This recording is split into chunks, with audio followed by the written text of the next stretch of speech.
Five, four, three. Hey, what's up? What's up? It's your girl Michelle with the Raindrop Convos. And Stacy, what's going on, guys? what's up, y'all, man? We're hitting y'all up late, but we are on with my homeboy Glenn, my brother, my What up? dude. What up? What up? My Yes, Say what's peoples. say our what's loyal up. supporter. Thank you. Man, Yeah, appreciate definitely. you. Appreciate the Sis. love. Appreciate the I love know that you give to the it's so podcast, good to have man. you on.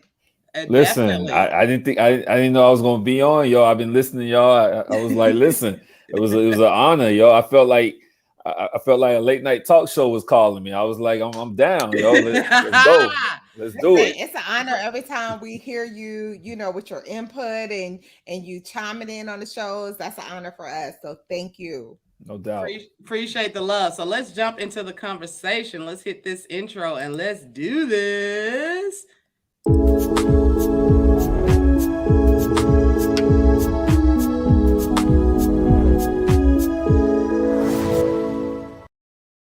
All right, so let me first of all say I'm glad for anybody that's joining us. I got a couple of viewers on the line right now. Thanks for everybody that's joining us right now. I want to tell you that I got my brother on the line. This is my brother Yes. Glenn. Man, let me tell you something. Things were tight. My mom worked 3 jobs when I was in high school, and if it wasn't for this dude right here, I would not have been able to make it to the band practices or our marching band games. So let me tell you something. Yes. Tell Miss Murder I love her, dude. Y'all saved Listen, my life. I would not have been able to make it, Glenn, without y'all, man. You my brother. I remember when family. I first met you, and I met you at North Atlanta. I was like, dude, don't I know you from somewhere? You was like, yeah. Like real cocky, like, he's like, yeah. Didn't say his name, nothing. He was like, yeah, you know me. So this dude been a leader. He That's how been she that dude. describes you, Glenn. She describes you I as a told cocky I told friend. Stacey that I was like he been that dude like from the beginning, but we became like cool. That's my brother right there, man, and I'm just so Yes. excited about what he got going on and just the love and all the information he's spreading out there. And so, like I said, with all the treacherous stuff that's going on, it's so good to see there's positivity out there. So Yes. I'm gonna let Stacey take it, man, because she's gonna ask you a few questions, and let's get into it. No doubt, no doubt. Yeah. Happy to be with you. So welcome. Thank you so much for being here, Glenn. Let me just give a little bit of your bio. If I'm wrong, Ugh. correct me. I know, right? But you are the chief heart officer at Heart Work Leadership Group. Is that correct? That's correct though. Okay. And you've also like done something like huge. Like you have authored 2 books. You've authored a book called Heart Works.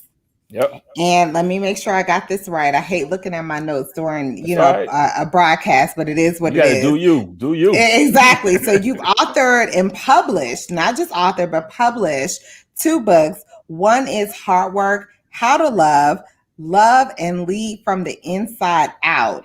And Yep. you've also authored a book called Plan B Sucks, a guide to unlocking your gifts and living your authentic life. Is that right? So, Definitely. I mean, so kudos to you for being an author, a published author. That's amazing. I That's appreciate you. amazing. I mean, so thank you so much. So I feel privileged to have someone of your stature actually listen to our podcast and our little 2 cents. Listen, I'm from Like, the crib. I'm from the crib. Listen, we keep it real. hey, so, that's what I'm talking about. so, So let's talk about that. Let's talk about where you hail from. Where are you yeah. coming to us from tonight, and where do you originate from? Yeah. So I'm in Charlotte, North Carolina. Shout This out is where I'm Charlotte. home. Shout out to the QC. I got love for the QC. I've been here for a long time. Okay. But I hail from SWAT. So I'm from Greenbrier all day, What? every day. Headland to the Southwest low. Atlanta, baby. Southwest. Headland to the low, baby. Don't get it twisted. Jump on the bus right in front of the Burger King. Don't get it There you twisted. go. Well, that was our first job. Hey, Glenn, that was our first job, wasn't First job, yo, Burger King, yo. Wow. Michelle turned me on to the BK. Michelle will Nah, turn you on to some stuff now. I know yes, that as a yes, friend. yes, yes. Some it? things we can't talk about, but yes. I mean, some things need to be kept under wraps. Right, right. Exactly. It's okay. It's okay to Yeah, have insider stuff. exactly. So, I mean, tell us how you got from Atlanta. Let's talk about, your high school experience here in Atlanta, how you met Miss Michelle, my sister, your sister, Yep. like how you matriculated from the SWATs, Southwest Atlanta, to Charlotte, North Carolina, and what you do now. Yeah, no doubt. So I'm gonna keep it. I'm gonna keep it a little succinct, and then we can just jump in organically, so I won't bore nobody to sleep tonight. But just basically like coming from Southside Atlanta. Michelle and I grew up in close neighborhoods. You wasn't not too far away. Actually, definitely not far away. I forgot. I was Stone Harbor, Yeah, you Stone Harbor, Hogan, and Stone, we were right in between Continental Colony. Yeah, exactly. So we grew up same neighborhood. What have you. Then we ended up going to high school together. And I got basically recruited to go to North Carolina A&T, and just like a lot of people did from North Atlanta. But I didn't go there. I ended up at the last minute, literally like 3 months before school, I ended up deciding to go to North Carolina Central University in Durham, North Carolina. And long story short, like, when God is working, things are just was bouncing, it was like it was God working, because I had only applied to one school. It was A&T. They accepted me. I had scholarship, after 10th grade, so I didn't apply anywhere else.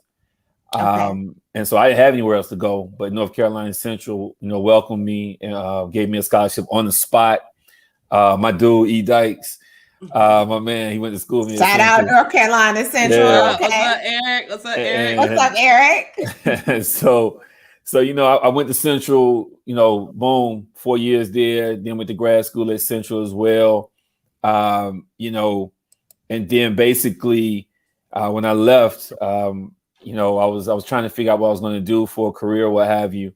And, I wanted a job in government, and I kept getting turned down. I tell this story in the book, actually, the first book. I kept getting turned down from this job. I got turned down like 3 times from this gig in Charlotte, North Carolina, and I was like, yo, they won't give me a job. Like, but I was telling people, I'm like, yo, that's my job though. They just don't know it. Yes. So basically I went to a friend who knew the guy who was in charge, who knew the CEO. I told him, I said, listen, give me a meeting with the CEO. I need 15 minutes with him. Can you get me in? Give me 15. He was like, yo, I'll give him a call. I'll give you 15 minutes, but I can't guarantee you anything. I said, cool. I don't need you to guarantee. Right. I go in, I chop it up with the dude. I walk out. It was my last semester of grad school. I go in, I tell him, I say, hey, man, listen, he was a black CEO of the county, Mecklenburg County government. I said, his name is Harry Jones. He's passed away a little while ago. Just, man, did in my heart. I was just like, I want to come here. I want to learn. I want to work. I'll come here. I do whatever I got to do. And I was like, I'll be here 40 hours a week because I went to school at night. I said, I want to go, he was like, hey, come on, walk me down the hall. Gave me a job, an internship, no money, no benefits, come to work 40 hours. Sometimes it was 50 hours a week for like 3 months because I told him this is my job. Yes. And if you don't hire me at the end of this, somebody will. Yes. I had 2 job offers when I got my graduate degree in May. One was in DC and one was from him. I took his. That's how it all started. I was in Charlotte, North Carolina. What made you take his instead of the one in DC? Listen, I mean, look, grass is green, and you got to decide, where you water it, where you want to water it at. So yes. I wanted to water it with them. They gave me, they were good to me. They coached me. They taught me, they brought me in where they didn't have to. I was their first actual ever graduate intern. Okay. And remember, they didn't have an internship program, but after I got there, they started an graduate internship. Come on, program. Making pass. Okay. Right?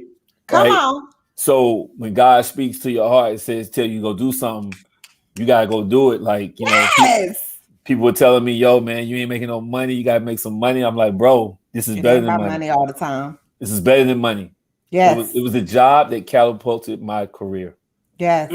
Yes. Without that job, I'm not speaking to you tonight talking about the things we're talking about.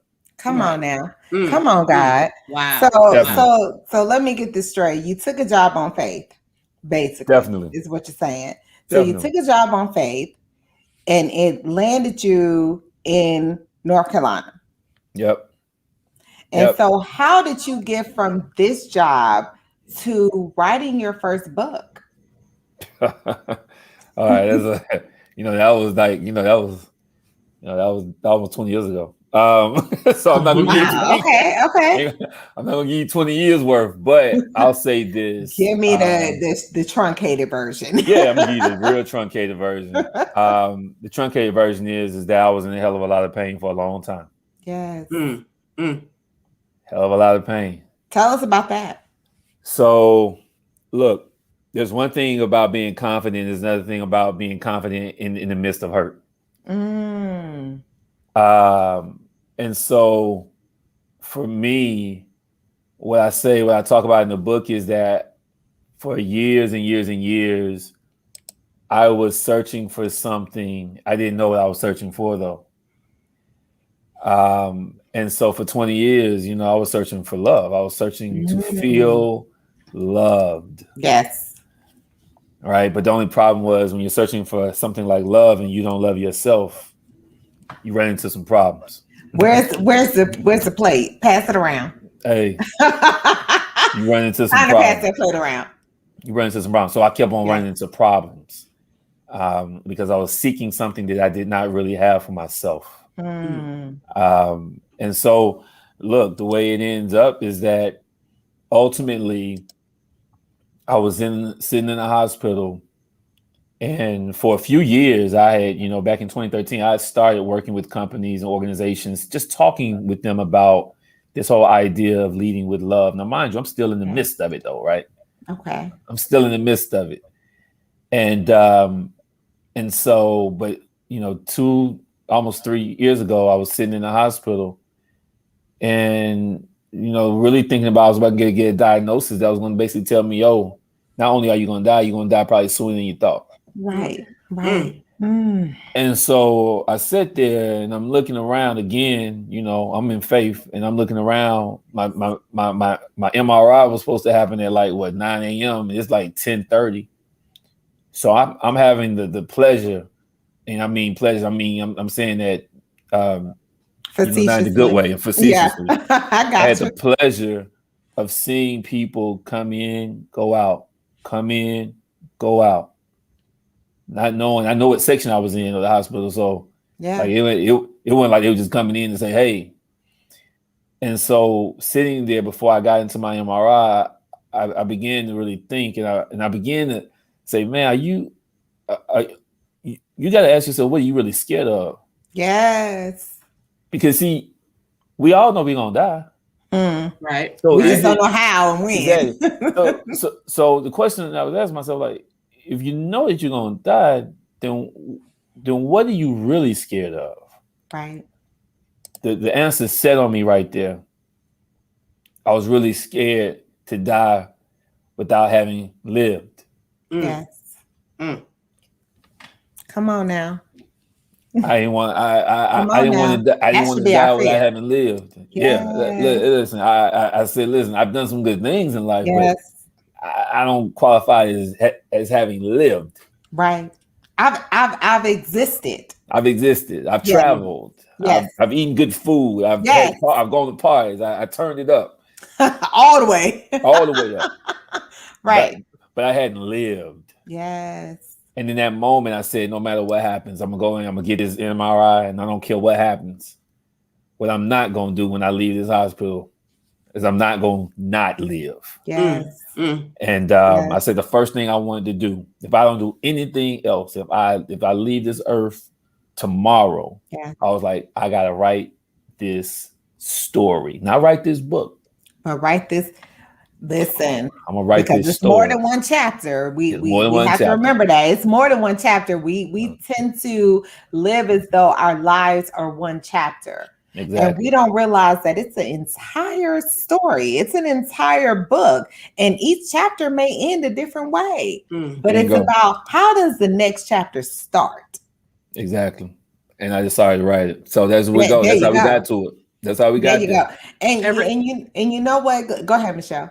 No, I just want to say real quick because we've got a few new viewers on. What's up, Cuzzles, and all those that's just I joining know. us? What's This up, my dog. Yeah, what's Monica? up, everybody, man? This is Michelle with the Raindrop Combos, my girl Stacy, and my Stacy. brother Glenn Thomas, man. This Glenn. is my Yes. dog. We grew up together, and he is Yes. just really talking about his journey. And so, take a listen. Please do like, comment, share, and enjoy the conversation, man. All right, y'all get back to it. I'm just listening. I know my dog already. I know my bro. So y'all talk. I'm just listening. So, Glenn, you talked about, how you made a decision and how you went through that. And I understand definitely. I remember being in a hospital during COVID, actually. I had to go to the hospital early part of 2020. Of course, COVID was literally just starting. Yep. Or just becoming a huge thing. And I remember being all alone, and just there by myself. No one could come and be there with me. And I don't know, like if you've never been in a hospital, like you don't really understand that you're hearing things. A loudspeaker in the hospital goes throughout every floor, throughout every room. And so being there in COVID, and hearing every code blue, is it code blue or code red? I think it's code blue. And you're hearing every time somebody codes, and you're like, oh my God, like I'm in a hospital and every 5 minutes they're saying code blue. And they're not only saying code blue, but they're also saying if it's a kid or if it's an adult, what floor, what room. Like that is a scary event. And that, like you said, it brings your life into, like full disclosure. Like you are like, okay, am I gonna make it out of here alive? Because there's a lot of people clearly that's not making it out of here alive. Yeah. So you were able to go through, your experience and come out with a better perspective, or how, or at least with the template of how you need to live your life going forward. Yeah, listen. Okay, go ahead. Finish. No, go ahead. I just want, how was that? But did you have that same experience? I mean, were you able to understand, like, everybody is not making it out here alive? Like, you know what? I have a choice that I need to make right now. When I make it out of here, how I'm going to adjust how I live. Yeah, I mean, look, listen, there's one true. There's just one true. We won't make it out of here alive. Facts. No matter what you do. No matter what you do. Yeah. You can't buy enough of it. You can't drink enough of it. You can't sell enough of it. We're not going to get there. Yes. We won't make it out alive. This is one true, right? Yes. But in a moment where that one true becomes reality, all too familiar, because now it's not only that you won't make it out alive, it's that you won't make it as far as you thought you would. Wow. Let's talk about purpose-driven lives. I mean, so you basically you've been taking for granted these days. You've been waking up. You've been existing. Right? You've been existing, right? And so for me, it was a combination of two things. It was one, the very, very real truth of that you don't know when this thing is going to come to an end. That's the first thing. And the second thing was I was tired of being average. Now you're going to make me pass the collection plate again now. Listen. Talk about that. Talk about how we live our lives average and how we tend to be okay with that before we understand that it's better. Look, average is given, extraordinary is earned. Period. You want to be extraordinary, then go get it because it's earned. Yeah. And we're all created extraordinary. Yes. But you got to go get it though. Understand me? It's a work, right? God, and that we have faith in God, but you got to go to work.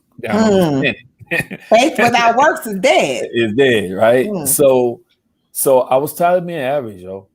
I looked around and, people from the outside looking in say, oh man, you got it good. You done this, you done that. Your resume is stellar. Like, young mom. But listen, let me tell you something. Those are words on the paper. We are more qualified than our resume. Yes. We are overqualified compared to the resume. Yes. And yet we're not being extraordinary. So I was tired. I was like, listen, everybody can be average, and average is normal. And listen, you want to be average? Listen, I got no negativity towards you. I've nothing negative to say about anybody that desires to be average, other than please don't tell me you want more. If you operate in average. If you settling, don't complain. I get it often, frequently from clients, from people I meet, people who are in the audience when I'm speaking, like talk to me about what they want to do, how they want to accomplish. I asked them just one simple question. I asked them 3 questions really, but I said, what time you go to sleep at night? What time you wake up, and what do you eat? Okay, ask those questions. Ask us those questions. Let's see if we fall in the line of existing or living. Okay, so ask the questions that you asked. Let go, Michelle. Let go, Michelle. But we up a little late at night. But I know, right? But ask us the questions. Let's see. The question is, what time you go to bed? Okay, so Shell, I'm gonna answer. You answer too. I go to bed probably at 12, 1 o'clock. Okay, what's the next question? Shell, what time you go to bed? About that time. It just depends. Yeah, about that 12, 1 o'clock hour. Yeah. Okay, what's the next question? What time do you wake up? About 7:30, 8 o'clock. I get up about 6. I have to see the kids off for school. Yeah. And then usually, even though I didn't get that I like a full 8 hours. So obviously, if I'm going to bed 12, 1 o'clock and I'm getting up at 6 to get the kids off, I'm kind of wired. And so I might take a midday nap. So yeah. Yeah. Okay. I take a midday nap about 4, maybe. It depends. 5. What's the next question? Where are we at on the spectrum so far? What's the next question? This is the last one. It's the third one now. It's an important one. What do you eat? Ooh, I'm doing better. I'm telling you, I've been down for about a full week with this cold. The kids back in in-person learning, they brought all kind of viruses and stuff. So no, CMOS, and I'm cutting out a lot of meats and things like that. So no, I do recognize that what I eat has a huge impact on how I'm able to operate throughout the day. So it's CMOS gel now, and it's ginger root tea and things to strengthen my immune system. Everybody's so worried about everything that's going on in the world. So yeah, I think my eating habits are gonna dictate how my day is gonna go. Yeah. Mm-hmm. Good. So, okay, yeah, I eat better now. Since I jumped on the scale and was like, oh, girl, that's 5 pounds. So now it's like, okay, go back to the vegetarianism. So yeah, good now. So where do we fall? So where are we on the spectrum? You're the expert, man. We're looking for an assessment, man. We're trying to reach goals, and we're trying to get somewhere with what we're doing. So listen, we're all imperfectly perfect, right? So yes, perfectly flawed. So the thing about it is this. We all know we have seasons, right? There's seasons where you're gonna be working a little later, getting up a little earlier. You're gonna be stretching a little bit. There's seasons, but when you talk about extraordinary, there has to be discipline and consistency in extraordinary. There's no give in extraordinary. And the reality of it is, whatever that is for you, you know what that is for you now. Right. It might be 6 hours, it might be 7 hours of sleep, it might be 12 to 6, 12 to 7, whatever. But the thing about it, I see you eat diets. Get that routine. Yes, eat diets. So, yes, I'm a pescatarian now. So I get it. And so I don't really cast any type of judgment. All I say is, do you know your routine, and does your routine work for you? Yes. Okay, and be honest with you. The routine, and be honest with yourself, right? So for me, what it was like, people that know me. No, I didn't smoke and drink since I was 13. Let's be honest. So most of us have. So not 13 though. I'm just saying, not me. That's okay. 18 and that much. I had some Alabama cousins that hooked me on to that.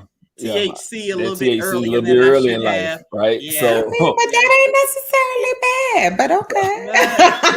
if you don't know how to handle it, That's true. come on. That's true. At that age, no, I didn't. Yeah, Younger, it was like, oh, okay, Exactly. smoke and then not do Right. nothing. Yeah, Right. that's true. So for me, 2 years ago, when I really had this shift in life, I said, I want to maximize every day, and Yes. two, I need to shift from average to extraordinary because I'm leaving it on the field, and that's Myrtle didn't teach that. Yeah. So is Myrtle your mom? Yeah, Yes. yeah. Okay. Mama Hey, Myrtle. y'all know each other. I don't know this stuff. Okay. Mama Myrtle. Yes, ma'am. Mama Myrtle. Got it. Okay. So I made a decision in that moment, like I'm gonna stop drinking and stop smoking. Oh, okay. Okay. And people were like, well, it's gonna be hard, Glenn. You've been doing it for 30 years. It's gonna be, was it difficult? And I told him, I said it wasn't difficult at all. What did you how did you exchange that? Like, what did you replace? Listen, it's not that like I didn't like the taste of alcohol anymore. I didn't like it. No. It's that I wanted extraordinary more. Yes. Okay.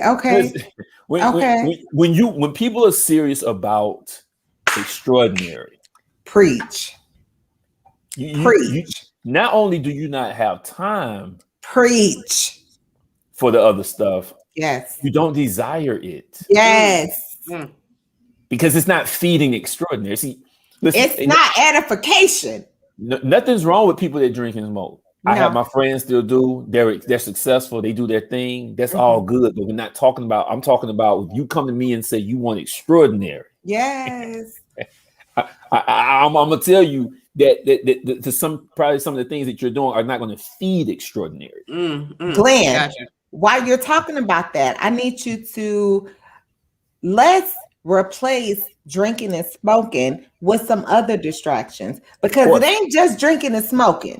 No, it's TV, it's social media.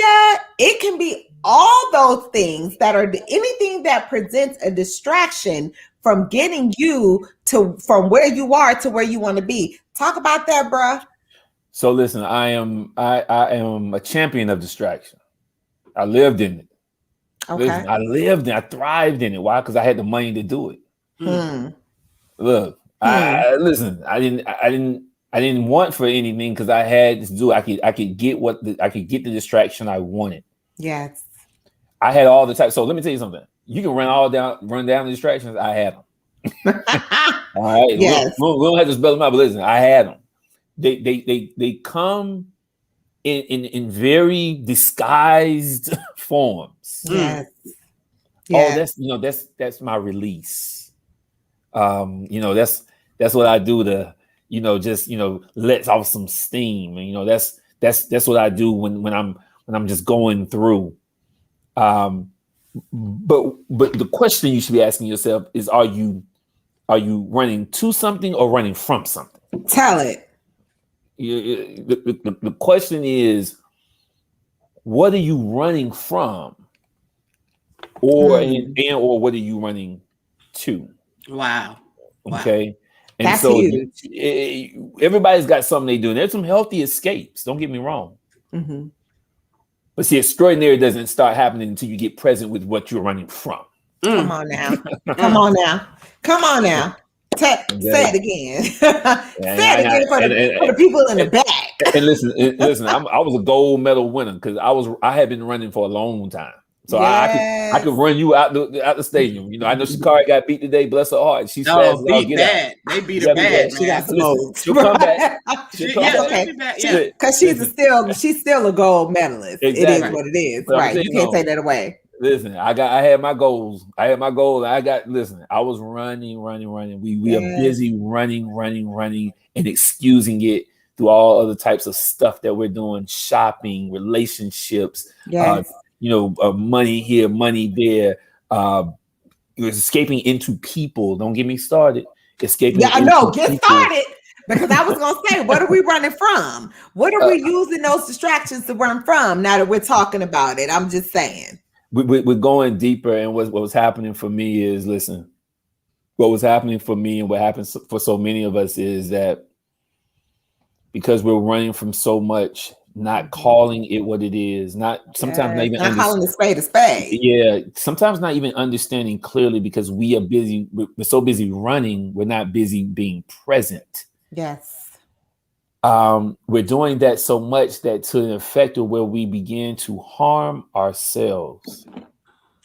And what my heart goes out is that you don't get to a point to where you do so much harm that there's no turning back. And so, for me, hard work, I always tell people hard work is my personal journey, but it's also a noun and a verb. It never leaves you. You must always be doing hard work. Tell us what that is. Yeah, because it seems like you got a movement going on, brother. I'm telling you, the more I see you, posting and things that you guys are producing and things that are developing, it sounds like this is a real movement. It's not just a business, man. This sounds like something you're trying to really revolutionize and change the world, bro. What is it? Yeah, we want to listen.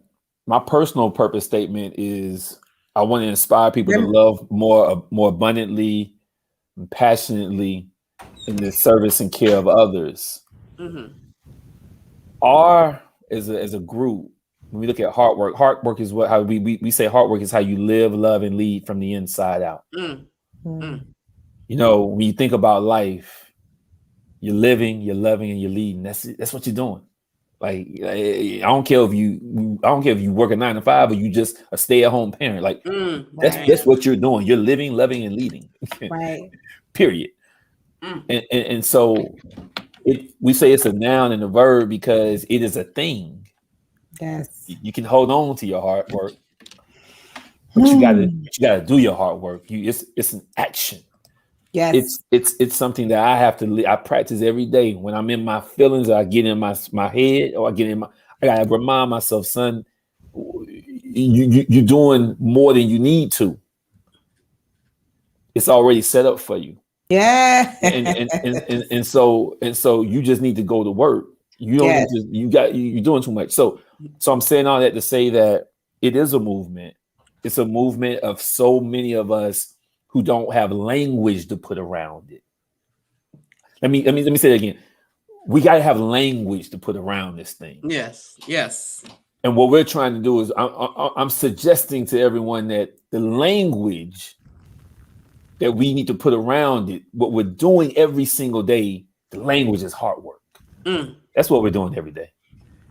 And if we can get present with hard work, if we can get present with it, not run from it, not escape from it, but get present with it, we can begin to move from average to extraordinary, rightful place that we're all supposed to be.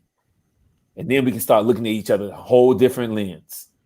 How do we do that? How do we move from what we're doing to walking into moving in hard work? Explain that. Yeah, because I think everybody, like you said, people want extraordinary. But man, that discipline that's required to do that. I mean, does your program outline a specific way? Because it sounds like, I mean, essentially, there's a little bit of life coaching. Yeah, man. I need that cup. I mean, look at you. Send me one, bro.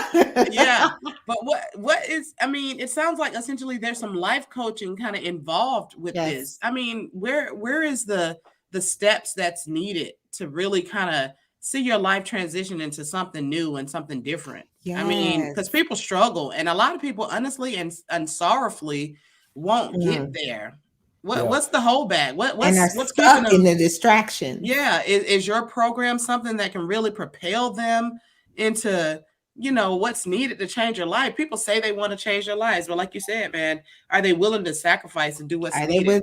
Are they willing to? I mean, people need a guidebook. They need a guidebook as well as they need that accountability, to see see those changes.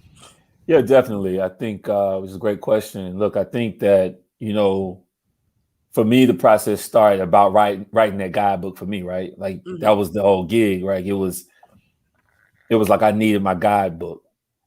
Like I knew intuitively, like, you're not living, bro. I knew that intuitively, and my intuition was telling me, like, you got to shift something, right? But I didn't but I hadn't articulated for myself how to do that. Right. So I started writing. So in 2013, like that's when I started writing. I remember the first iPhone I got. I remember I was like, I'm going to use my iPhone for notes. I have mad notes going back to 2013 and like literally just typing notes and thoughts about my feelings. Right. Yeah. And now fast forward 8 years, like we have this framework that we use. And it's very simple. The first book I wrote, Heart Work, 19 Expressions of Heart-Centered Leaders, I put 3 words on the first 3 lines to give people an inside scoop on how you can start, how you can shift.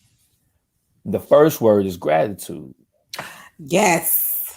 Yes. Listen, we can't do anything for anybody without gratitude. That includes yourself. You said that. Yeah. That includes yourself. Yes. The second word was purpose. Like we go around purpose-driven life. Yeah, we go around and I did this keynote a couple weeks ago, and in the keynote I said, listen, we go around with GPS in our vehicles, but we don't have a GPS for our life. Like it makes no sense. Now it doesn't mean that you can't shift directions. You can't change, because we will. It doesn't mean that it don't mean that the GPS might flicker a little bit, the batteries might go low. That's okay. But we must be able to articulate for ourselves, even if we're doing nothing, that you intentionally do nothing. Listen, you do it with intent. Listen, I told Michelle last week, I think it was last week, I bought this book from Tennessee, and it's called The Subtle Art of Not Giving a F. Yeah, I love it. Let me tell you, I've read a little bit more since last week, and it is amazing. And it's speaking to exactly what you're saying. Like, we need to understand that it's okay. Like, life is not going to be straight up and down or straight horizontal line. It's going to have ebbs and flows. And we need to understand that that's a part of life. And you got to come to the point where you understand everything is not perfect. And you need to be able to navigate through those, tumultuous times, the same as you do when things are on the highs. You have to understand that and accept that that's a point of life. And it's okay that it ain't perfect. It won't be perfect all the time. So the thing is that, we started with gratitude, we had purpose. And then the third one was that, ultimately, if you don't understand that you got to love your way through this thing, yes, then you can't get to extraordinary, because extraordinary doesn't exist without love. Yes. And the way we framed those 3 words is, we said, if you want to move from here to here, to where God initially always positioned you to be, you have to live a life of extreme gratitude. Yes. A life of intentional purpose. Yes. And you have to live a life with resilient love. And not any kind of love, but resilient love. And the difference being is that from any type of other love is that people let you down. God don't let you down. People will let you down because people are human. Yes. And we're to err. So you must have a resilient love. An agape love.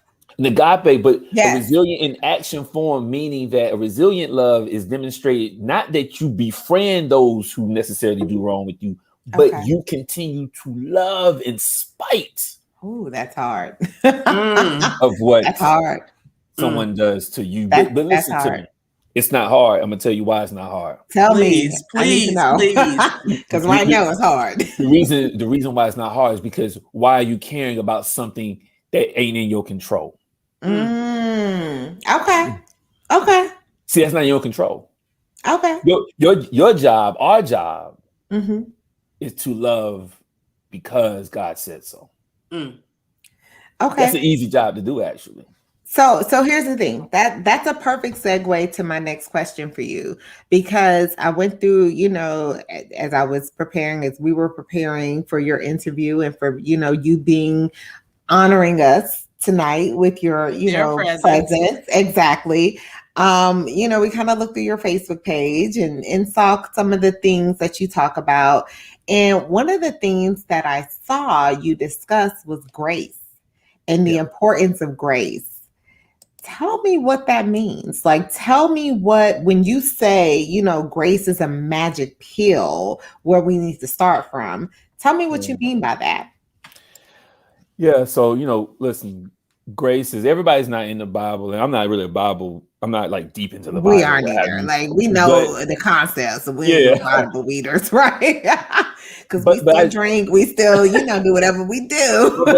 but I do read it because it's a book that I think has a lot of purpose in it. Absolutely. And so, grace is about thanks, but grace is also about thanks in the midst of suffering. Come on now. Okay. So when I talk about it's the starting point, imagine when you're at the shopping store and you have your kiddos, or you maybe you don't have kiddos, and you're just there and you had a long day and you are just ready to go home, but you're at the shopping store and you're trying to get home, and the clerk is just giving you the business. Okay. The clerk is just like, this is like this clerk is just not having a good day. This clerk is just obviously doesn't know what he or she is doing. Like, it's just like, why me, God? Why today? And you in turn begin to give them the business back. And I mean, you going in like you're a professional. Give them all the smoke. Like you give them all, you give them the smoke plus more. Like you just right. like you had built up smoke that you just brought with you. You're gonna get all the smoke from everybody I didn't come to give the smoke to, right? And you gave them all the smoke. When all you had to do was just give them all the grace. That's you better come through now. Wait a minute. Say that again. Listen, you giving them all the smoke had nothing to do with them. It had everything to do with you. It had everything to do with you. Okay, now you better come through. Okay. The starting point is grace. You got to first give yourself grace before you can give it to anybody else. So if you in a department store giving all that smoke, I want you to ask yourself a question. Why are you not giving yourself grace? Let me tell you something. In order to give yourself grace, when you give yourself grace, what you're saying to yourself is, I love you. Yes. I love myself. Yes. Regardless of what I've been going through. And what I may feel I should be ashamed about, because you shouldn't be ashamed, but what I feel I should be ashamed about, because I'm human. When you give yourself grace, you say, I love you regardless. And when you're able to do that, you're able to go into the shopping store when the clerk is giving you the business, and you're able to lean over to the clerk and say, listen, I don't know what happened with you today, but I hope you have a better day tomorrow. Yes. It's just, you turn the other cheek. I'm gonna tell you something. You ain't even turning the other cheek. You see, you're going to cheek to cheek. You're going face to face, because you don't need to turn away. What that person needed from you right there is a thank you. I'm gonna thank you for being human, and the way I'm gonna thank you is give you the grace that you deserve, because it could be much easier for me to just give you all this smoke. Yeah, that's easy. It's easy to do that. That's easy, boy. Yeah. It's easy. Yeah. But I'm gonna do something more difficult. I'm gonna do something. Even because I'm having a bad day, but I know that you're having it worse right now. I'm gonna do something a little bit more difficult, but actually should be more natural. Okay. Which is lean in for you, because you need more of me. You need more of that human love, that connection, that grace, and I'm gonna give that to you. I know we all been there, and we fight. Oh, that's hard. Oh, listen, Glenn. And my girl, that's my sister and your sister too. So she understands. I mean, not too long ago, somebody came at me with some smoke, and goodness, I was on the phone with my girl. Like, I was on the phone with Shell, outside chilling on my deck, drinking my, whatever I was drinking. they came at me after, I had a great day. Part of me was like, girl, you shouldn't respond. Like, you should respond happily because you had a good day. I didn't do that. I was like, I'm choosing violence. Like, Right. You choosing violence? I'm choosing violence. It was a choice. And so it was a choice. And Yeah. as you're saying, like, yeah, I could have come with, the grace of, what, you're doing whatever you're doing. You're in the, space that you're in. I'm not in that space. But it was like, oh, I didn't know that. Like, God had already invited me to the party when he gave me them beers. So now I'm finally seeing the invitation. I'm going to go all the way in and give you the smoke. And I ain't going to say I feel bad because that would be a lie. But I did feel like if I had been in another place, I would be able to give or to extend the grace that you're talking about. Yeah. But unfortunately, those Bud Ices, they was Bud like, Ice. the Bud Ice was, the Bud Ice was like, give all the smoke, boo. Right. And what I want to say that, when we do give that smoke back, it's a temporary feeling of like you won, but ultimately that stuff stays with you. You know what I mean? It's like you still are always thinking about that. Man, I just went in.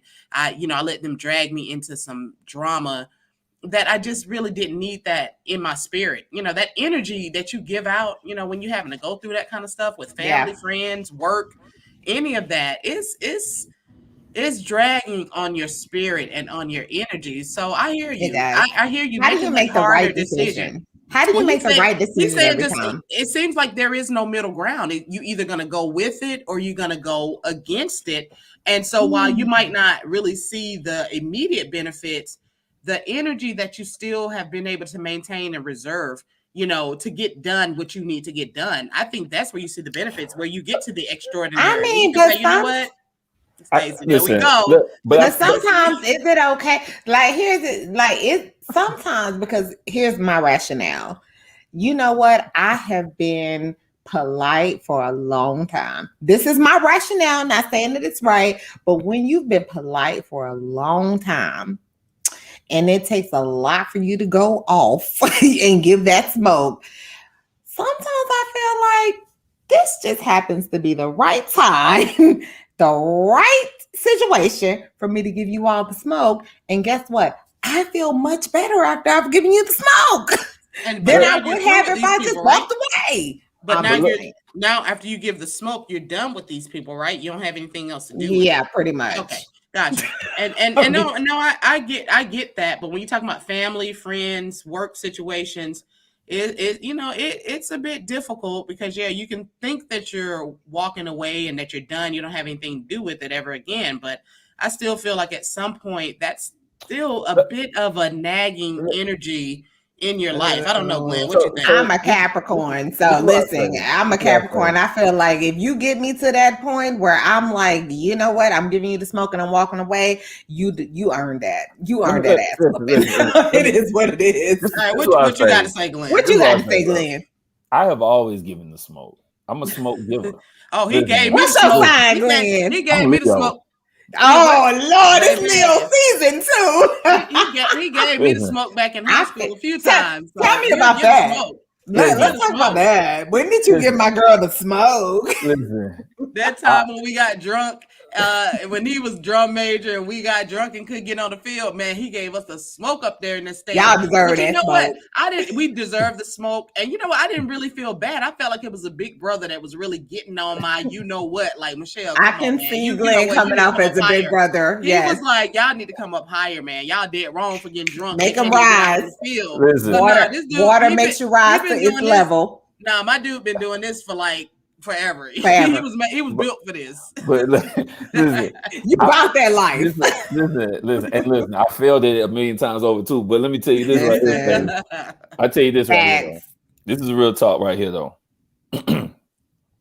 We're all interdependent, no matter what you think. True. Every last one of us. True. Every single creature. Enemies and no man is an island, right? Enemies and friends are like, we are all interdependent, whether we want to be or not. And listen, I get it. Mm.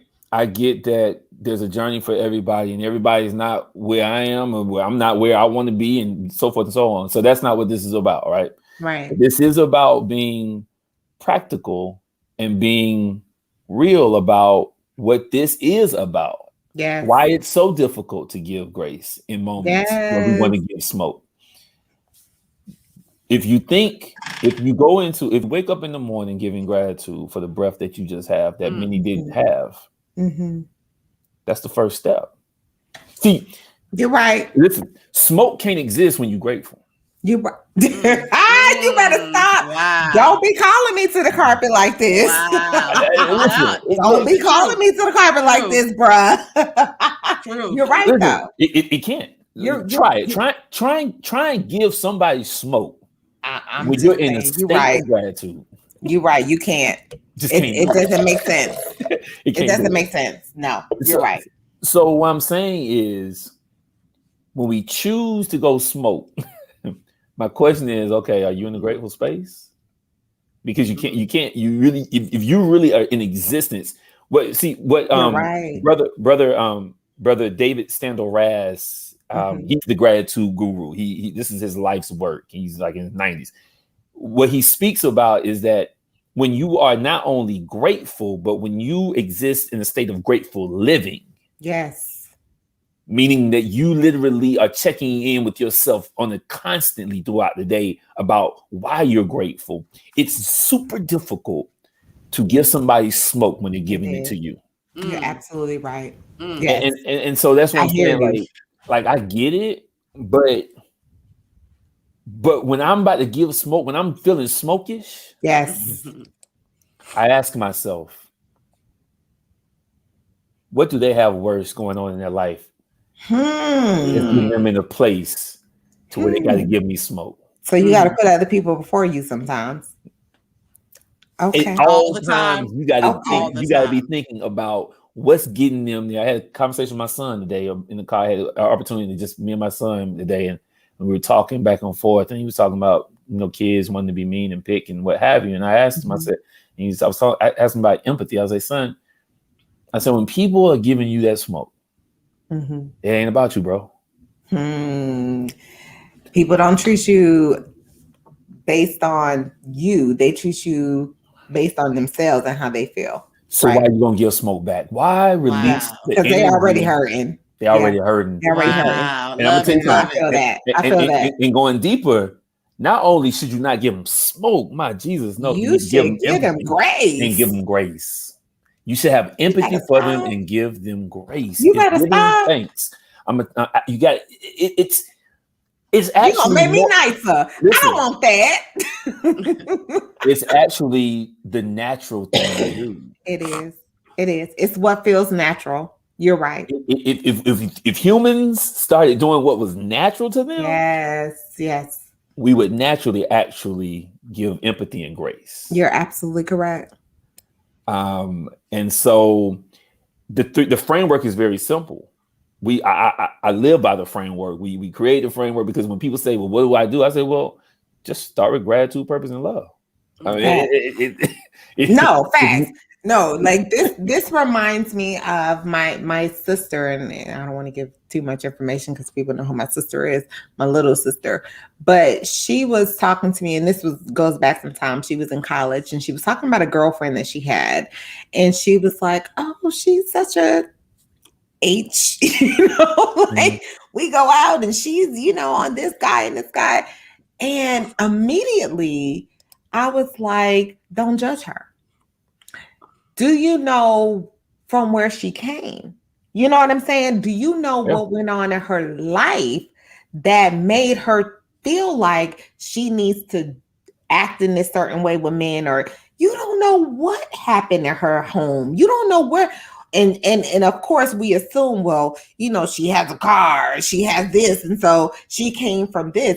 You don't know what her life was like. So let's not, if she's exhibiting these type of behaviors, let's not just assume that she's a, HOE. Like, let's look back and see why she feels the need to behave in this manner. And you may have a little bit more grace than you're having now, and just talking about her and dogging her out. Maybe you want to be there for her more because you don't know what she survived. So yeah, I absolutely understand where you're coming from with that. Yeah, go ahead, I'm Mayfield. sorry. Yeah, I don't mean to No, interrupt you, bro, but I no, go. definitely want to. I definitely want to say it sounds like these principles can work well for parenting as well, because I think at sometimes we kind of may prejudge our kids' behavior, and we don't give them the grace that they need. It's like, wait, you didn't clean up your room. We don't know what kind of day they really had. They'll say, oh yeah, everything was all good. I have kids in middle school, so when they come home, yeah, everything was fine. But that doesn't really mean everything was fine. So I don't think we give grace in a lot of the different areas where we need to. I mean, not only with friends, family, work, but I mean, it's at home. I think that charity, what did I say, Stacey? Charity begins at home. And if you cannot give charity to the people that you live with, there's no way you can even extend any of that outside of the home. You're going to be disgruntled and upset with everything that's going on in the world. And like you say, it's not what they're giving us. It's not the smoke they're giving us. It's the reason why they're giving smoke in the first place. And so I think we need to examine why our kids are being disruptive and disrespectful and all of that before we just want to jump on them, punish them. And it seems like a never-ending cycle that never ends. And so I know we're coming up on an hour, man. And that's I don't want to hold you. Well, I mean, it's okay for us. Like, are you good? But Glenn, okay.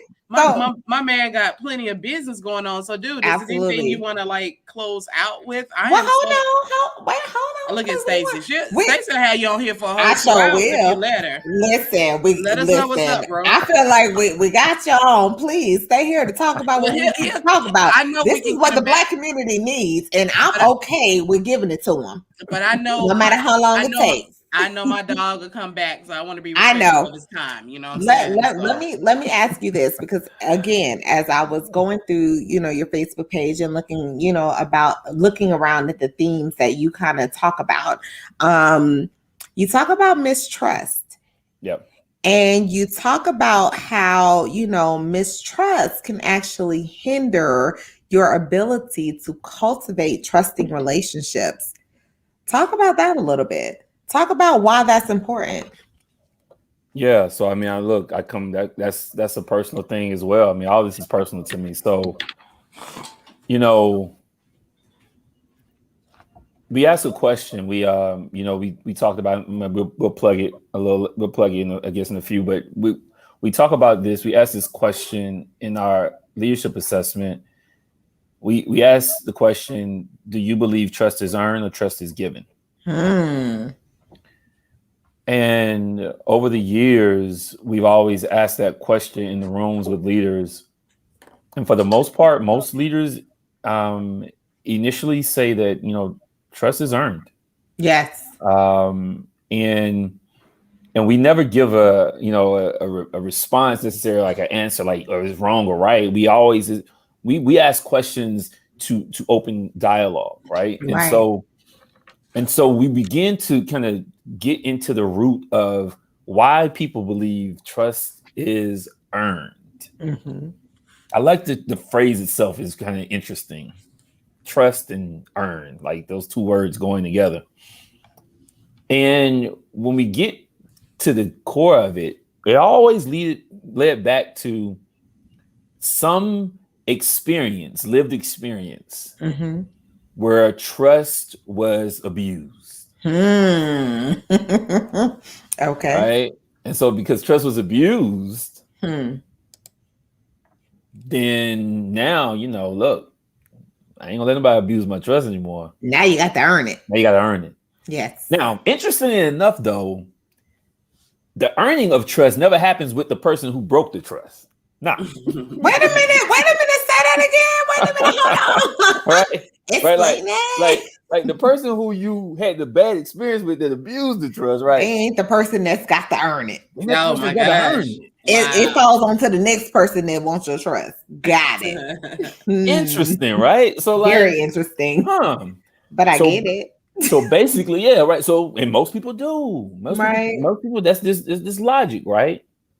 So listen, let's get to the real. Got it. My question to people is, who are you to have somebody earn your trust? Now don't be cutting us down like that, now, Glenn. We thought we was on the right side until you said that. We're out in. After an hour, I get real greenbrier. Listen. I'm with that A-Town down. There you go. Come on. A-Town down all day.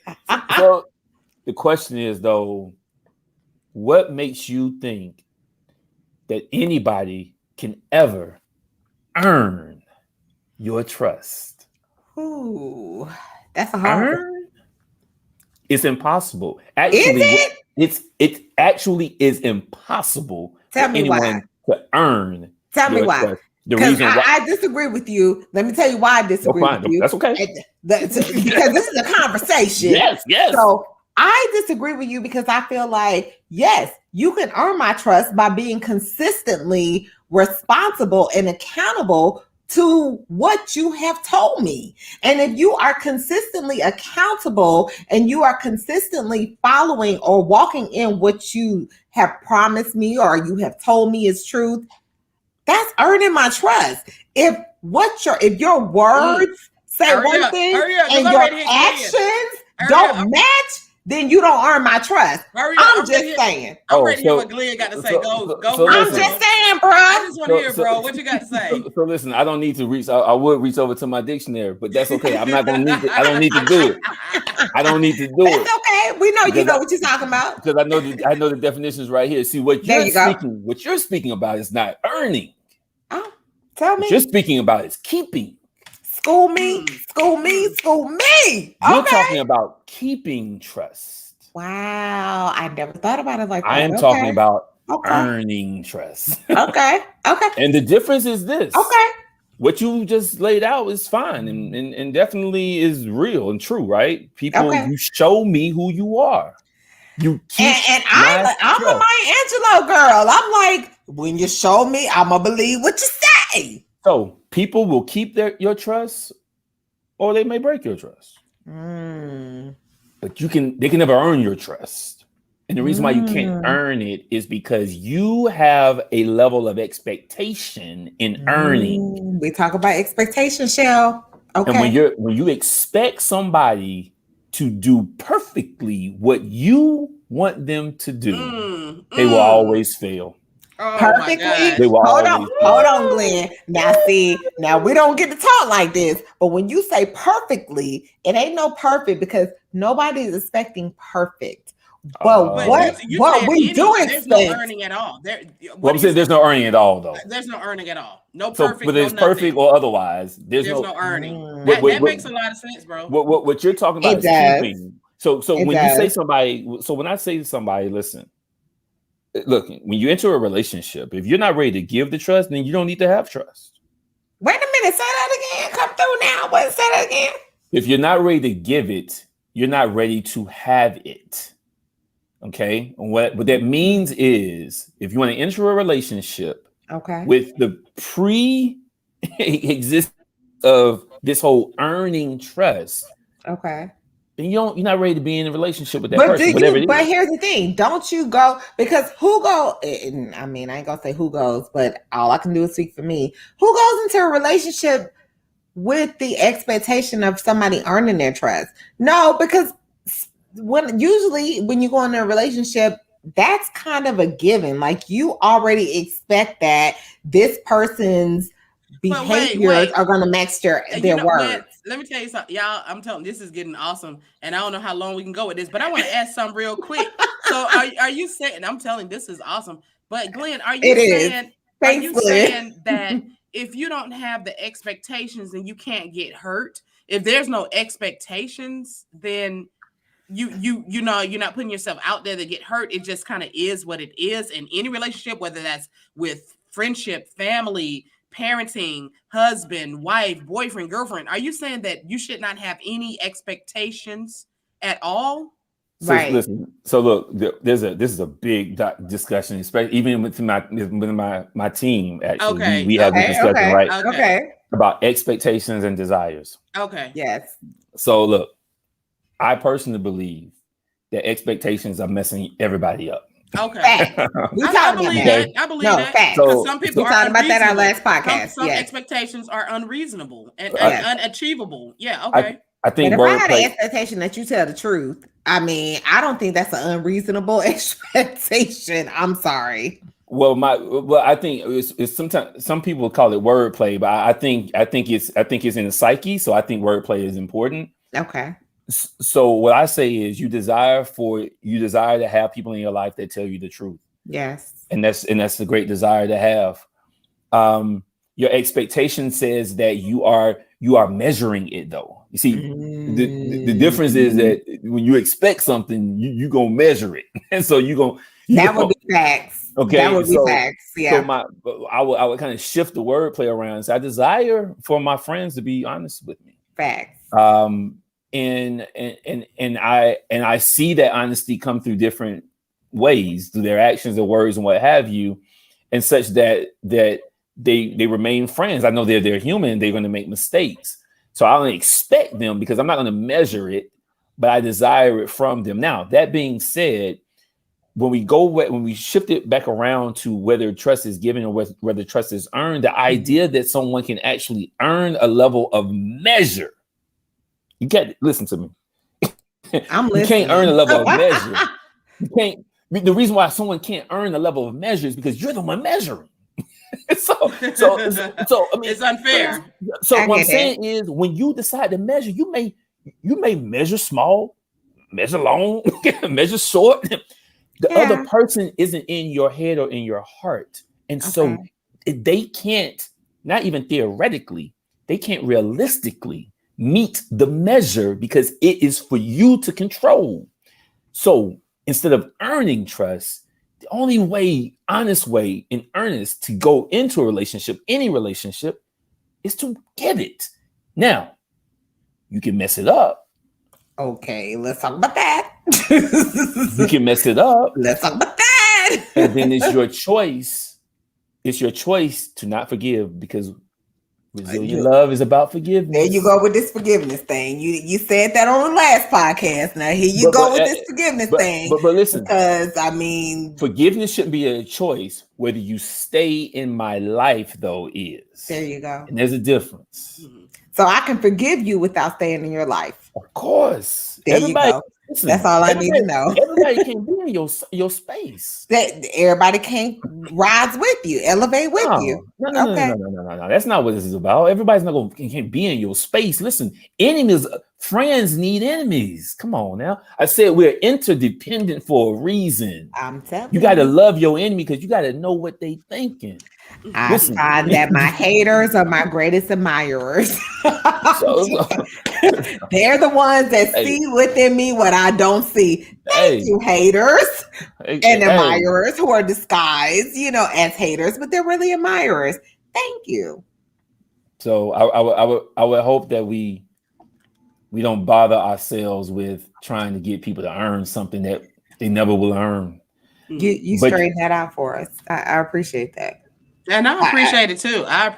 Like I said, I'm trying to close this thing out, but I do have one last. I'm trying to shut it down because we're gonna bring them back. But I got a quick question. It is what it is. Like that, if they want to listen, they'll stay. I mean, no, I'm talking about Glenn. Glenn got stuff. Glenn, I know you got work to do. But Glenn, are you okay? Because I know my sister be worried about. No, I'm not worried about. Are you okay? I'm trying. You gotta get off. We have some good minutes left. I think we have a few good minutes. Okay. Okay. Well, let me ask you something real quick. If that's the case, then I'm gonna take over real quick. There you go, sis. Glenn, now on that last podcast when we talked about Kevin Samuels, man, tell me what you think about this dude and the rhetoric he's got going on out there. I really do want to know your opinion because you and Amin, brother Glenn, were kind of like chiming in on that. What do you think about what this dude is talking about, man? Yeah, I mean, listen, I think he's in the business of giving advice, right? Okay. Which is a business. It is a business. Okay. But to that point though, look, I've heard him talk to dudes and women. And he don't look, he'll cut you deep on both sides. Yes. I think though that you feel like that's a Kappa thing. I mean, I'm just saying. I'm sorry, just starting controversy, but that's okay. I can't speak to necessarily like I don't know his backstory. I'm just kidding. But seriously though, what I will say is, from what I've heard of him I've only heard him on TikTok, right? Mm-hmm. He is pretty like 90% right about everything he's saying. I'm just saying. I mean, we don't want to look at that, but he is. I Look, agree. listen, and the crazy thing about I agree. it's like it's so hilarious because I'm thinking like, are these fake calls? Because No. you know, These hoochies are real. But listen, the dudes, the same thing with dudes. See, I don't know how many of the dudes calls have you seen though. So he doesn't play a lot, and we see that a lot of the women and the dudes are in the background, like, oh yeah. But again, when he was talking to the dudes and he was telling them what to, do and who they were and who they weren't, nobody wanted to listen. But look, he's telling a lot of truth. Yes. Now do I listen? Truth and what I agree with are two different things, actually, for me. And what I'm saying that to say is that there can be truth, and it's not for me per se. Like I personally agree with it. There's a reality of truth. Like I'll give you an example. He was telling the guy, he was like, "Yo, bro, you said you wanted to get the job, but you rolling up in here with the braids and the big beard." And does anybody have a braid and big beard? And he's like, nah. He's like, so why you think you're gonna get the job? I've heard that in real life though. That's like I've had a friend in real life that was talking to the big, like he actually worked for the company already, went to the big boss to, talk about a promotion or whatever. And he's like, so really you coming to me on a casual Friday with your khakis on and your, a polo on instead of waiting until you dress, to the nines from the head to the toe. Like, but what the hell are you talking about? I already work here and you already know me. You know my work ethic. No. So why does it come down to what I look like or how I present myself in this moment? Because if you're in that environment and you need to and you want that job, you need to dress the part and act like you don't know them. And so what I'm saying is that that's a truth, but it's not my truth. Gotcha. Right. So a woman doesn't have to be let's see, 5'3" and a size and 120, 120 pounds and the size, 3-4 dress size in order to get a man. Is that what you're saying? So those points where he begins to talk about how a woman should look in order to land a man, that's when we begin to separate a little bit. Gotcha. So I think there's truth behind the fact that a lot of people don't want to admit is that, and I don't know why, is that the first thing you see is somebody's physical appearance. That's true. So that's true. That's what attracts you. That's what attracts you. But 125.3 don't do nothing for me. Okay. Not if you got a 0% brain function. So but I'm saying I don't. But what I'm saying is like that might be somebody's truth. It's just not my truth. Okay. And so I think that's what we kind of part when we start talking about physical traits of people and what is acceptable and what is not acceptable. And so I think that's getting to the opinion stuff and his stuff. And he has his own lens now. Remember, now he comes on with, suits and ties and what have you. I don't even know if I don't even know where my ties are anymore. I don't wear ties, right? So I wear t-shirts and flip-flops. So don't we all now? Back to the original question. Do I like him? I like that he gives it to you good and raw. Unfiltered, I like it unadulterated. And yes, a lot of people need to hear around when you talk about relationships, they need to hear that you are not you are holding people to standards that you have not even sniffed. I'm just saying. Now, and I want to on a light note. So, I mean, do you really think that Beyonce is an 8? I mean, I'm just saying. To me, Beyonce is like a 9-10. What you see it as? So, great question. I think she's very attractive. I think she's beautiful. She's beautiful. But I always like Kelly. So as he does too. So, and this is why though. It ain't because she was skinny though. Because I'm not really skinny like in person. But you like them slim fit. I like It is what it is. Go on, bro. Go on, bro. Don't even stop there. But- Don't even stop there. I'm not. But Kelly was brown skin. Beautiful. Beautiful chocolate sister. Yes, So she is. I mean, so that's my thing. So No like, shade to the light skin. no shade to the light skin. No. But she was brown skin. So I look at Beyonce, she's a beautiful girl. But I mean, so I think all that, that's his personal preference. It is. Yes. Like I mean, he likes Kelly for whatever reason. I think he likes slim girls or what have you, and all that good stuff. And that's all good. But I think the stuff that he talks about when we talk about like the expectations, the standards, yes. and, you showing up to trying to, holler at somebody because of how much money they got. I'm like, bro, I'm like, sis, like, let me tell you something. I agree with those things, right? Like, I mean, like, okay, you go get you a dude making, 7 figures. What happens when the company goes out of business? What happened when the economy tanks and he ain't got the money? Like, I mean, that's leave, right? If that's what do you? But if that's what your standard is, then you're gonna be in a whole lot of relationship. You get what you get when you come with it.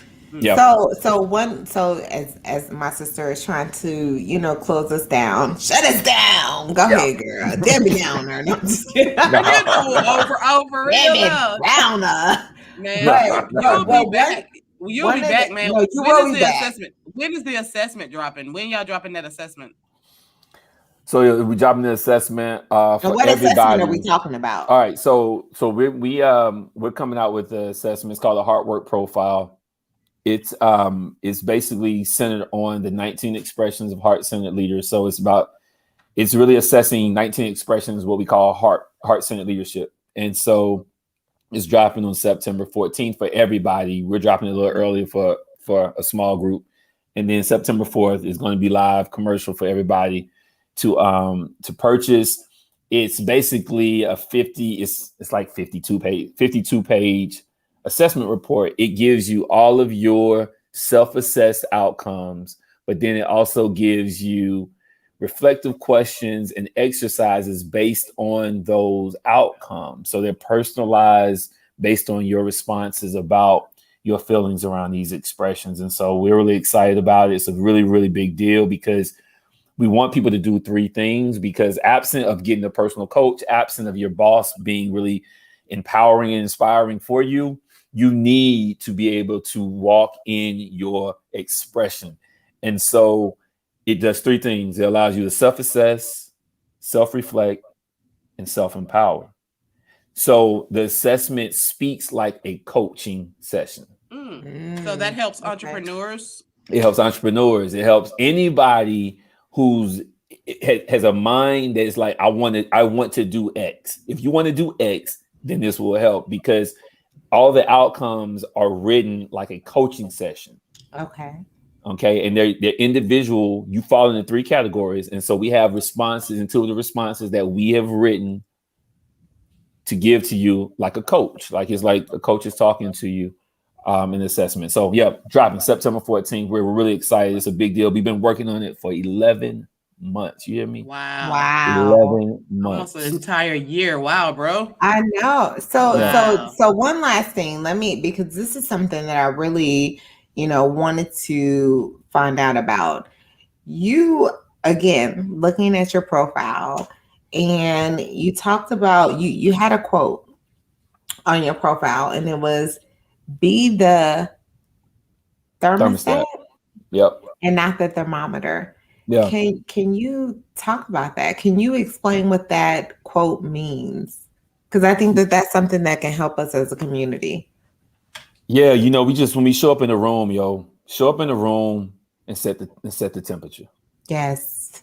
Like, just show up in the room and set the temperature. If you're gonna be the thermometer, if you're gonna be the one that's taking the temperature, and it might be a long road some days, because taking temperature only gets you what the temperature is. It doesn't. You don't bring anything to the table if you're just taking temperature all the time. You gotta step up in the room and set the temperature. If you are in a place in your life where you're tired of being average, where you're tired of showing up and basically going with the flow just because the flow is the norm, you don't have to be the leader. You don't have to be in control. You don't have to have ownership. You don't have to have anything of in your hands tangible. All you got to do is show up and set the temperature. How do you set the temperature? You show up in gratitude, you show up in purpose, you show up in love, and you show up as your authentic self. Authenticity, yes. Right? Your authentic self, and you deal with the fallout. See, people so scared because well, they don't really want the authentic me. Well, do you really want the authentic you? Is the question. I'm just saying. I'd rather you not like the real me than the me that I'm pretending to be. Yeah. You got to show up, and that means. And listen, this is the advice. I trust me. I live my advice. I have to. Facts. This means at your house. Okay. Now. Okay. So when the house is going crazy, the question you got to ask yourself is, who's setting the temperature? Wow. Yes, sir. Yes, sir. Preach. And that's anywhere, at home, at work, in your friendships, in your relationships, in your church, in when you want to get all that smoke, who's setting the temperature in that endeavor, in that encounter? Yes. Are you just taking the temperature from the person who's giving you the smoke and then you're going to give the smoke back? Are you setting the temperature and receiving smoke and then giving back grace? Wow. So that's what it's about. Right. And grace is undeserved favor, right? Grace is undeserved. What? That's from the Bible. Undeserved favor. You better say that, sis. Oh, it's the favor that makes no sense. It's it's not deserved, but you give it anyway. Straight from the Bible. Straight from the book. Yes, from the good book. Here's the thing. We're going to end because my sister's been trying to end all night. Just kidding. Not really, but we at 121. No, we're at 121. But I mean, here's the thing. I want to know at least one story from you guys's, develop or your friendship, your brotherhood, sisterhood. Tell me one story that helped to develop or create this bond from you guys. Well, I think we pretty much told it for anybody that joined us last minute. I mean, I told you how, we went to elementary school, Continental Colony. Yeah. And so I didn't really know Glenn then. He went to Southwest. I went to Bunch. And then we kind of, when I ran into him at North Atlanta, I was like, hey, Atlanta, yeah. I was like, hey, dude, don't I know you from somewhere from Continental? Yeah. It was like, yeah, you know me. I mean, it wasn't no like, yeah, my name is Glenn. It wasn't no introduction, none of that. And so I don't know how we became so cool, but like I say, his mom, Miss Myrtle, man, I love her to death. Dude, like I say, if it wasn't for them getting me back and forth from the, band, whenever we performed at games and stuff, because my mama worked like 2 and 3 jobs. They made it where I was able to get to those games. And then, Glenn, my sister, we would go to clinics and we'd go to the movies with my little sister, Melissa. I got him a job at Burger King. I was already working there. I was like 14. I got a job. I was a little bit illegal. You the manager. Wow. My girl has always been a mover and shaker, guys. Yes. Have so much fun at doggone that Burger King. And if I don't know if that Burger King is still there or over in Great, it's still there. It's still there. And we used to have so much fun, man. I'm just telling you, high school history, guys. Understand, man. High school was just a blast, and it was just because of people like Glenn and just all our little circle, our band circle, and that performing arts program at North Atlanta. It just shout out bands in Atlanta. Yeah, what you talking about? Like I said, bands. Man, being in the band was cool as I don't know what, dude. Yes, I played the saxophone, so I get it. People were there for the halftime show. They weren't there for the football season. Always. And Glenn shout out Weekend Memorial Stadium. It is what it is. Risa, and Julius. Man, they were the 3 drum majors, and we just had a blast. I'm telling you, we ran those 4 years at North Atlanta like that was the best time of my life, dude. I'm telling you. It was my coming of age moment. And like I said, me, Glenn, and Melissa, we'd get on that bus and we ride MARTA all the way out to Lennox, dude. We go to the movies. We caught the 86 like on your head into Decatur. Glenn was like our big brother, man. We ain't never had nothing to worry about. And like my camera frozen because my battery's almost dead. So that's okay. 20 years later, and y'all you got good pose up there. I know, right? It's actually really cute. Nah, it's actually really cute. Okay, But cool. 20 years later, and here we are. Like you guys are Ooh. still friends, Yes. and we're still, you guys are still pouring into each other's lives. Yes. Glenn, what's a great memory that you have of Michelle, from your childhood or from your teenagehood that has sustained your friendship to now? Yo, no, the real talk though. I mean, we've been, like I said, we've known each other since we were little. So I mean, it's been 35 years. So Wow. I think the greatest thing about just our friendships, Monifa like shouted me out today on Facebook. Wait a minute, Monifa, my Monifa, like New York Monifa? No. Oh, I was finna say, hold on now. Monifa now. Stacey went to Redan, so she east side. Wait a minute, hold on. You didn't even say it right. It's Redan. Oh, okay. Y'all North Side people, stop trying to say it right. It's Redan. But go ahead. But I think the best thing just, we didn't have any one. I think we just we had mad memories. I can't even put my finger on one. Like, I mean, we were just tight. Like, we did so much, man. We cut school. We cut school together. I mean, we did everything together because we were in because we were in the band, and she was a section leader, and I was section leader and drum major eventually. Right. And so, I think the best memories. There was always movers and shakers, listeners. I'm just letting y'all know. We was always doing it. But I will say the thing about Michelle, and I told her that this when we reconnected a while back. I was like, "Yo, man, like I'm so proud of you." I like, listen, Michelle is going to go to the desert. They're going to tell her that there is no food, no water, and she's going to say, "Watch." And she's going to find it. She's going to say, "Watch me. Watch me dig that crap up." Watch me. Yes. She'll have in a short order. She will have a stand. She'll have a shop already set up with some food and some drink. And they will be like, "Yo, where did you get the food and drink from?" And she's gonna be like, "Yo, I'm not telling you anything. You want something? It is what it is. Like you got it, right? You wanted it though." And listen, and that's and that is always been Michelle. She's gonna make a way. Yeah. And so here, Clark Atlanta University, right here in Atlanta, their motto is make a way or find a way or something like that. And like I said, Glenn is a natural born leader. And Glenn, I'll tell you that me and Stacey connected. She actually used to babysit my cousin back in the day. We had a connection. Like we had a connection. We didn't even know. We met in college, and it was like, oh my God, that's your cousin? Georgia. And Stacey and I pulled off a humongous fashion show. Multicultural. The first integrated social activity at West Georgia. We created it. We created the fashion show that integrated West Georgia. We had all the white and black sororities as the, they were the fashion models. And so, like I say, man, when you got leadership capabilities, it was 200 to 300 people in attendance of this fashion show. Dude. We were able to, curate clothing from different places. We did that crap. I know it's Georgia. So that's a big deal. Yeah, it's a big deal. You and here's the thing. Shout out to your bros. Shout out to the Qs. They had who came through and who had our back and had our after party at thank you at Calhoun down there. Shout out West Georgia. Shout out West Georgia. Shout out Calhoun. Calhoun was the first. Calhoun was the first college party I ever went to when we was. Please understand. Tell them, Glenn. Chris Henry took me. Wow. Me, Chris Henry. I thought you were there, Michelle. We went to that. We were in 11th grade, I think. Yeah. We went to Calhoun.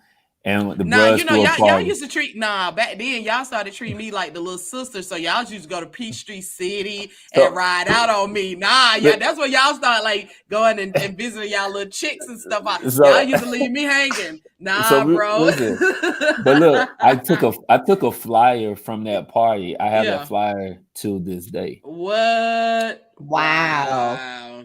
Yeah, I was gonna play as cute no matter what. So I took that flyer. That was the first college party. I don't blame you, bro. Are you serious? Yeah, I still got that flyer. And you did that. Y'all started treating me like kid sister. I couldn't go to them type of clubs with y'all. Y'all didn't take when y'all started rolling like that. Y'all didn't take me. Chris used to want to take me. Glenn was like, nah, man, nah. Boom, like big brother. Really, Glenn? My girl out. Boone's Farm and Zima. Oh my God! MD 2020. MD 2020. They don't I understand. would never touch any of those ever again Not in my ever. life. Not ever. But let me tell you, they served their purpose back then. They did. Here's the We thing. did what we had to do. $2 a Guys, month, baby. that we had here. This is all Gen X, all combined. Y'all, guys, listen. Glenn, thank you so much for your support. Not just, not just being here tonight, because this is an honor to have you here tonight. It really is, bro. Thank you so much for your support. Each and every, Sunday we go on. You're always there. You're always, chiming in the conversations. And please understand how much we appreciate the support that you give us and the love that you show us every, Sunday. I don't know if you listen on Wednesdays. I know that's kind of young for both of us, all of us. Right. But they talk about, right. Yeah, it's crazy. But we definitely appreciate you, and just for even being willing to come on and to talk to us about hard work and what you're doing out there in the community. We hope that you come back. We want you to come back. We welcome you always. You definitely gave us a whole lot to think about today. And so what we're going to do, usually Michelle and I talk about what we're going into the next week with, or what we're going, focused on. And I know you've heard it before. So here's the floor for you to tell us, what should we all go into next week focused on? Yeah, now first and foremost, man, I appreciate what you all do. Just keep on doing it. People are listening. People need to hear it, and so I salute you all for doing what you're doing. And I'm gonna try and always support as much as I can. And I just think ultimately, what we should all be doing is just honestly not being too hard on ourselves. Remembering that we're here on purpose, with purpose, and for a purpose, and for that, God is good, and so that we have a chance and we have a choice every single day. And if you are so graciously blessed to have that chance tomorrow, hopefully you will be, then make the choice to live a full life and live an abundant life and live an extraordinary life. And if so, you come up short tomorrow, God willing, you'll have another chance the next day. And just keep at it. Just keep at it. And how can our listeners who want to follow you, especially based on all the wonderful things you said today, how can they follow you? Yeah, we're on IG, Facebook, that whole nine, LinkedIn. I think, IG is Glenn Speaks, at Glenn Speaks. But if you just type in, honestly, if you type in Glenn Thomas, you type in Glenn Thomas and type in hard work, Google it. All of our stuff pops up. You type in hard work, leadership, Glenn Thomas, it'll pop up. Our IG, our Facebook, hard work. You can use those words and just find us and just tune in and really just do your hard work. Again, it's a noun and it's a verb, and we want people to use them both. And you also have, if I'm not mistaken, you also have a podcast that you do, or a live that you do once a week. Can you give people, the information to tune into that? Yeah, definitely. Tuesdays at 6:30. We're on all platforms. Actually, we stream live to all platforms: LinkedIn, Facebook, YouTube.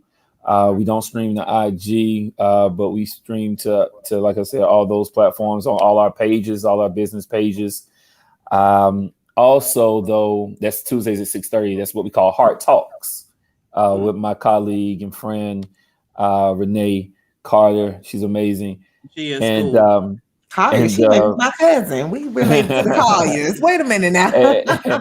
and I'm about to actually start going live solo. I'm gonna revamp some things. I used to do a podcast called "How Does Your Heart Work?" And I'm revamping, and I'll be coming in live here in a couple of weeks. So look out for it. It's going to be video and on audio podcast. It's called Live Full, Die Empty. And we're just going to be having some straight talk about living full and dying empty. We're going to have him back, guys. Like, I know that this was a wonderful experience having Mr. Thomas in talking. This is a great break from the monotony of just listening to me and Michelle, even though we're kind of cool too. But I mean, this is great having Mr. Thomas Glenn in talking about, what he's doing out in the community. Again, it's all for the culture. I'm Yes. sorry. It's all for the culture. Let me talk proper. It is what it is. It's all for the culture, guys. We thank you. Listen, raindropcombos.com. Our sponsor, repyourcityga.com. Those Atlanta vintage t-shirts, listen, they're coming at you. I've had one on for the past 2 weeks. Michelle always has hers on. We're always repping for our culture. Rep your city. We all about the 8 times down, guys. Yes, sir. Yes, listen, sir. We love you guys. We do this for you. We come to you with real talk. Not that fake crap, not the gossiping crap. We're coming at you about things that really are about hard works, as Mr. Glenn Thomas represents. Hard works. Do it out of kindness. Do it out of love. That's what we're here for. Michelle, what are your closing thoughts? Man, this has been awesome. I love y'all. I got my sister and my brother on a podcast. Yes. It just doesn't get any better than this. So I appreciate that we're all building, we're growing, and we're trying to really, contribute something, to this society before we get up out of here. Not to mention, not just society, our families, and just trying to leave a legacy. So I appreciate the support we get from the people that know and love us, and the support we can give to the people that we know and love. So let's just keep it up, man. Let's keep pushing. Let's keep grinding. And like I say, for the people that's out for that silly stuff, we're not talking to you. We're talking to the intelligent ones that want to come up higher and live in life of excellence. So, man, this has been a great one, man. Love y'all. Love y'all. It has. To our listeners, love y'all. Thanks for tuning in. Peace. Out. Deuces.